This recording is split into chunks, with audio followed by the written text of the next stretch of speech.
ಹಗರಣಗಳಾಗ್ತಾ ಇದೆ ಅಂತ ಎಲ್ಲರಿಗೂ ಗೊತ್ತು ಸರ್, ಜನಸಾಮಾನ್ಯರಿಗೂ ಗೊತ್ತು. KPSC ಅಂತಂದ್ರೆ ಅದೊಂದು ದೊಡ್ಡ ಭ್ರಷ್ಟಾಚಾರ, ದುಡ್ಡು ಕೊಡಬೇಕು, ಅದ್ರಲ್ಲಿ ಜಾಬ್ ತಗೋಬೇಕು ಅಂದ್ರೆ ದುಡ್ಡು ಕೊಡಬೇಕು ಅಂತ ಎಲ್ಲರೂ ಪ್ರೀ ಆಕ್ಯುಪೈಡ್ ಫಸ್ಟ್ ಅಲ್ಲೇ ಮೈಂಡ್ ಅಲ್ಲಿ ಫಿಕ್ಸ್ ಆಗಿ ಹೋಗಿರ್ತಾರೆ. ನಮ್ದೆಲ್ಲ ಮೊದಲು ಡೈರೆಕ್ಟ್ ರೆಕ್ರೂಟ್ಮೆಂಟ್ ಆಗ್ತಾ ಇತ್ತು. 2023 ಅಲ್ಲಿ ಏನ್ ಹೇಳಿದ್ರು ಅಂದ್ರೆ ಹೈಕೋರ್ಟ್ ಅವರು ಈ ತರ KPSC ಮುಖಾಂತರ ತಗೊಳ್ಳಿ, ಮೆರಿಟ್ ಮೇಲೆ ಬೇಡ, CGPA ಮೇಲೆ ಬೇಡ ಅಂತ ಹೇಳಿದ್ರು. ಅವಾಗ ಯಾರ ಬಾಯಲ್ಲಿ ನೋಡಿದ್ರು ಏನಂತ ಬರ್ತಾ ಇದೆ, KPSC ಕೊಟ್ರ ನಿಮ್ದು ಎಕ್ಸಾಮ್, ಹಾಗಾದ್ರೆ ದುಡ್ಡು ರೆಡಿ ಮಾಡ್ಕೊಳ್ಳಿ, ದುಡ್ಡು ಕೊಡದೆ KPSC ಅಲ್ಲಿ ಕೆಲಸ ಆಗಲ್ಲ ಅನ್ನೋ ತರ ಎಲ್ಲರೂ ಅದೇ ಮಾತಾಡ್ತಾರೆ ಸೊಸೈಟಿಯಲ್ಲಿ. ಬಟ್ ಏನು ಅಂತಂದ್ರೆ ನಾವು ಅಷ್ಟೇ ಟ್ರಾನ್ಸ್ಪರೆನ್ಸಿ ಆಗಿ ಇದು ಎಕ್ಸಾಮ್ ಕಂಡಕ್ಟ್ ಮಾಡಿ ಎಲ್ಲ ಎಕ್ಸಾಮ್ ಆಗಿದ್ರೆ ನಾವು ಹೋರಾಟ ಮಾಡೋ ಅವಶ್ಯಕತೆ ಇರ್ತಾ ಇರಲಿಲ್ಲ ಸರ್. ಇವಾಗ ಹಗರಣ ಆಗಿದೆ ಅಂತ ಎಲ್ಲರಿಗೂ ಗೊತ್ತು, ಅದಕ್ಕೋಸ್ಕರನೇ ಇದು ಇನ್ವೆಸ್ಟಿಗೇಷನ್ CID ಅವರು ಕೊಟ್ಟಿದ್ದಾರೆ. ಇದು ಇನ್ವೆಸ್ಟಿಗೇಷನ್ ಕಂಪ್ಲೀಟ್ ಆಗಿ ಆಗ್ಬೇಕು ಸರ್. ಇದು CBIಗೆ ಟ್ರಾನ್ಸ್ಫರ್ ಮಾಡಬೇಕು ಕೇಸ್ನ.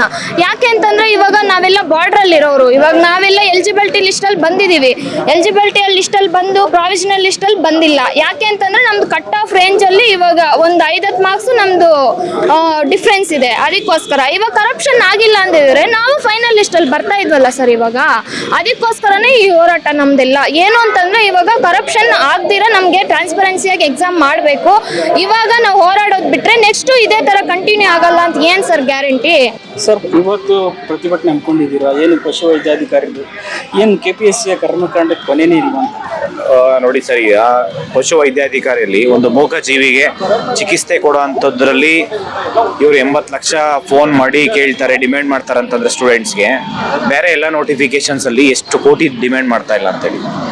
ಪಶುವೈದ್ಯಾಧಿಕಾರಿಯಲ್ಲಿ ಈಗ ಏನು ಟಾಪರ್ಸ್ GM ಸೆಲೆಕ್ಟ್ ಆಗಿದ್ದಾರೆ, ಅವರು ಡಿಗ್ರಿಯಲ್ಲಿ 2-3 ಸತಿ 4 ಸತಿ ಫೇಲ್ ಆಗಿರೋಂಥ ಕ್ಯಾಂಡಿಡೇಟ್ಸು, 4 ಸತಿ ಫೇಲ್ ಆಗಿರೋ ಕ್ಯಾಂಡಿಡೇಟ್ಸು ಇವತ್ತು ಲಿಸ್ಟಲ್ಲಿ ಟಾಪರ್ಸ್ ಅವರೇ ಇದ್ದಾರೆ ಅಂತಂದ್ರೆ, ಇವತ್ತು ಗೋಲ್ಡ್ ಮೆಡಲಿಸ್ಟ್ ತೊಗೊಂಡಿರೋಂಥವ್ರು ಲಿಸ್ಟಲ್ಲಿ ಇಲ್ಲ. UPSC ಎಕ್ಸಾಮಲ್ಲಿ IFS ಎಕ್ಸಾಮ್ಸ್ ಕ್ಲಿಯರ್ ಮಾಡಿರೋರು, ಕ್ವಾಲಿಫೈಡ್ ಮಾಡಿರೋರು ಇವರಷ್ಟು ಸ್ಕೋರ್ ಮಾಡೋಕ್ಕಾಗ್ತಾ ಇಲ್ಲ. ಈ ಒಂದು ಪರಿಸ್ಥಿತಿಯಲ್ಲಿ KPSC ಎಕ್ಸಾಮ್ ನಡೆಸಿರೋಂಥ ವೆಟರ್ನರಿ ಎಕ್ಸಾಮಲ್ಲಿ ವಿತ್ ಎವಿಡೆನ್ಸ್ ಕೊಟ್ಟಿದ್ದೀವಿ, ವಿತ್ ಪ್ರೂಫ್ ಕೊಟ್ಟಿದ್ದೀವಿ, ಆಡಿಯೋದು. ಮತ್ತೆ ನಾವು ದುಡ್ಡು ಹಾಕಿರೋಂಥ ವ್ಯಕ್ತಿ ಇದು ದುಡ್ಡನ್ನು ಕೂಡ ನಾವು ಕಂಪ್ಲೇಂಟ್ ಕೊಟ್ಟಿದ್ದೀವಿ. ಈಗ FIR ಕೊಟ್ಟಿರೋದನ್ನ ನಾವು ಈ ಒಂದು ಹೋರಾಟ ಮಾಡ್ತಾ ಇರೋಂಥದ್ದು 2 FIR ಏನು ಇದು ವೆಟರ್ನರಿ ಆಫೀಸರ್ ಇದೆ ಅದನ್ನ CID ಬೇಡ, CBI ತನಿಖೆ ಆಗಲಿ. ಬರೀ ವೆಟರ್ನರಿ ಆಫೀಸರ್ ಅಂತಲ್ಲ ಸರ್, KS ನೋಟಿಫಿಕೇಶನ್ ಅಲ್ಲೂ ನಾನು ಏನು FIR ಕೊಟ್ಟಿದ್ದೆ ಪ್ರಿಲಿಮಿನರಿ ಎನ್ಕ್ವೈರಿಲು 3ನೇ ತಾರೀಕು, ಜುಲೈ 3ನೇ ತಾರೀಕು ಕೊಟ್ಟಿದ್ದೆ. ಅದನ್ನ ಇವಾಗ CDR ಅಲ್ಲಿ ಕನ್ಫರ್ಮ್ ಆಗಿದೆ.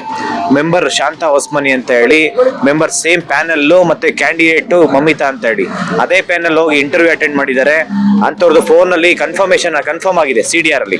ಅವ್ರ ಮೇಲೆ FIR ಹಾಕಿ ಅವ್ರನ್ನ ಜೈಲಿಗೆ ಕಳ್ಸೋ ಅಂತ ಕೆಲಸ ಆಗಬೇಕು. ಮತ್ತೆ 16 ಜನ ರಾಜೀನಾಮೆ ಕೊಡಬೇಕು. ಯಾಕೆಂತಂದ್ರೆ ಹೊಸ ಒಂದು KPSC ರಿಫಾರ್ಮ್ಸ್ ಆಗ್ಬೇಕಂತಂದ್ರೆ ಜಾತಿಗೊಂದು ಮೆಂಬರ್ಸ್ ಮಾಡೋದಲ್ಲ. ಅವ್ರ ಮೆಂಬರ್ಸ್ 10-15 ಕೋಟಿ 20 ಕೋಟಿ ದುಡ್ಡು ತಗೊಂಡು ಮೆಂಬರ್ಸ್ ಮಾಡಿದ್ರೆ ಏನ್ ಪ್ರಯೋಜನ ಸರ್? ಇವತ್ತು ಜೆನ್ಯೂನ್ ಕ್ಯಾಂಡಿಡೇಟ್ಸ್ ಪ್ರಾಮಾಣಿಕವಾಗಿ ಓದ್ತಾ ಇರೋಂಥವ್ರಿಗೆ ನ್ಯಾಯ ಎಲ್ಲಿ ಸಿಗುತ್ತೆ? ಪ್ರಾಮಾಣಿಕವಾಗಿ ಓದ್ತಾ ಇರೋಂಥವ್ರಿಗೆ ನ್ಯಾಯ ಸಿಗ್ಬೇಕಂತಂದ್ರೆ KPSC ಇಂದ ಯಾರು ಮೆಂಬರ್ಸ್ ಇರಬಾರ್ದು. ಈಗಿರೋಂಥ ಮೆಂಬರ್ಸ್ ಯಾರು ಇರಬಾರ್ದು. ಯಾರಾದ್ರೂ 4-5 ಜನ ಅಂದ್ರೆ IAS IPS officer, retired IAS officer, ಮತ್ತೆ ಹೈಕೋರ್ಟ್ ಜಡ್ಜ್ ಯಾರಿದ್ದಾರೆ ರಿಟೈರ್ಡ್ ಆಗಿರೋಂಥವ್ರನ್ನ ನೀವು ತಗೊಂಡ್ಬಂದು KPSC ಮೆಂಬರ್ಸ್ ಮಾಡಿ, ಅವಾಗ ಪ್ರಾಮಾಣಿಕವಾಗಿ KPSC ರಿಫಾರ್ಮ್ಸ್ ಆಗುತ್ತೆ.